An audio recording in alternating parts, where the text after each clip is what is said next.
श्री गुरु शिक्षा चैनल को आपण मानकु स्वागत। दक्ष प्रजापति एवं बिरिणींकर अली अली कन्या थिले सती। बाल्य कैशोर यौवन पाहाच परे पाहाच अतिक्रम करी सती विवाह योग्या होई गले। दक्ष प्रजापति सतीर विवाह करिबा पई योग्य बरपात्रर संधान रे देवसभा को गमन कले। एही संवाद पाई राजकन्या सती शिवशंकरंकु तपस्या करिबाकु सागर तटस्थ निर्जन स्थान को चलीगले। भारतर अंतिम भूखंड तामिलनाडुर नील उर्मिमाला सागर तीरर कन्याकुमारी ठारे जो तपस्यारत नारी मूर्ति थिले कन्याकुमारी सती। सती कन्या को नामानुसारे एही स्थानर नाम कन्याकुमारी होईछि। सती शिवशंकरंकु पति रूपे पाइबा पाई कठिन तपस्या करिबाकु लागिले। दक्ष प्रजापति सतीर ए निष्पत्ति को ग्रहण करिले नाही। सती को तपस्यारु विरत हेबा पाई नाना प्रकार प्रचेष्टा कले। दक्ष प्रजापति शिवशंकरंकु जामाता रूपरे वरण करिबा पाई अनिच्छा प्रकाश करुथिले। सर्प विमंडित चंद्रचूड़ श्मशानवासी महादेवंकु दक्ष प्रजापति कटुवाक्ୟରେ भर्त्सना करुथिले। दक्ष प्रजापतिंकर समस्त चेष्टा विफल हेला। सती कठिनरु कठिन तपस्या करिबाकु लागिले।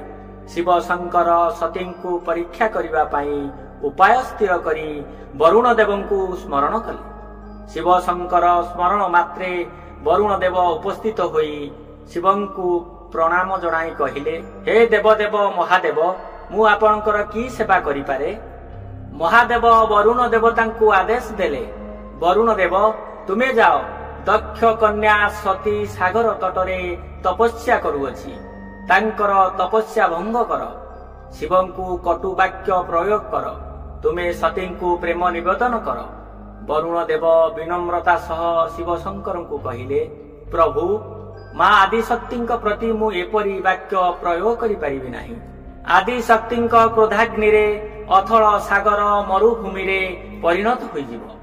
शिवशंकर वरुण देवंकु आदेश देई कहिले, मानव समाजर कल्याण पाई तुमको सतींकर सम्मुख को जिबाकु पड़िबो। शिवशंकरंकर आदेश रे वरुण देव सागर तटस्थ सतींकर तपस्या स्थल को गले। आदिमातांक पाद धौत करी प्रणाम जणाइले। शिवशंकरंकु कटु समालोचना करी कहिले, अली अली दक्ष कन्या, तुमे काहेकि भस्म विलोपन श्मशानवासींकु पति रूपे पाइबा पाई कठिन तपस्या करुछ। सर्प विमंडित शिवशंकरंकर कौन अछि? तुमे राजकन्या, जोगी तपस्यारत महादेव तुमको केउ सुख देई पारिबे। दक्ष प्रजापति तुम पाई वरुण देवंकु जामाता रूपरे वरण करिबा पाई इच्छुक अछंती। तुमे वरुण देवंकु पति रूपे स्वीकार कर। शिवंकर निंदा सुनी भगवती मां सती क्रोधित होई गले। वरुण देवंकु अभिशाप देई कहिले, वरुण देव तुमे देवदेव महादेवंकु जेउपरि भावरे कटुवाक्य प्रयोग करिछ, तुमर अस्तित्व सेही परि कटुरे परिणत हो जाऊ। तुम जलरे लवणता भरी जाऊ। तुमे सदा सर्वदा बेलाभूमि रे मथा पिटु थाओ। तुम जल को मानव समाज पानीय रूपे ग्रहण करि न पारु। दक्ष कन्या सतींक अभिशाप रे सागर जल लवणाक्त होई गला।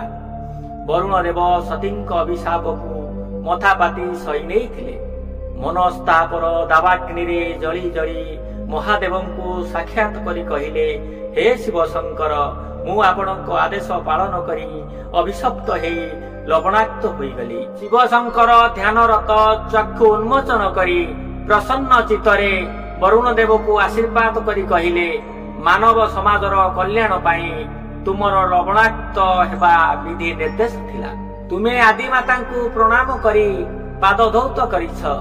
तुमर एई महान गुण जुग जुग पाई मानव समाज को महानतार शिक्षा देव।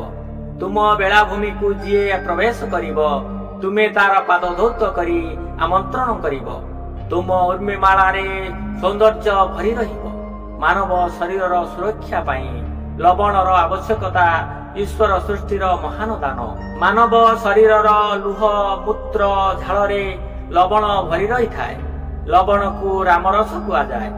ମର୍ଯ୍ୟାଦା ପୁରୁଷୋତ୍ତମ ଶ୍ରୀରାମଙ୍କ ଆଦର୍ଶ ଯେଉଁପରି ଭାବରେ କଲ୍ୟାଣକାରୀ, ଲବଣ ମାନବ ସମାଜ ପାଇଁ ସେହିପରି ଭାବରେ କଲ୍ୟାଣକାରୀ। ଏହି ଭିଡିଓଟିକୁ ରଖିବା ପୂର୍ବରୁ ଆପଣମାନଙ୍କୁ ଅନୁରୋଧ କରୁଛି, ମୋ ଭିଡିଓଟିକୁ ସବସ୍କ୍ରାଇବ୍, ଲାଇକ୍, ସେୟାର କରନ୍ତୁ। ରହୁଛି। ଜୟ ଜଗନ୍ନାଥ।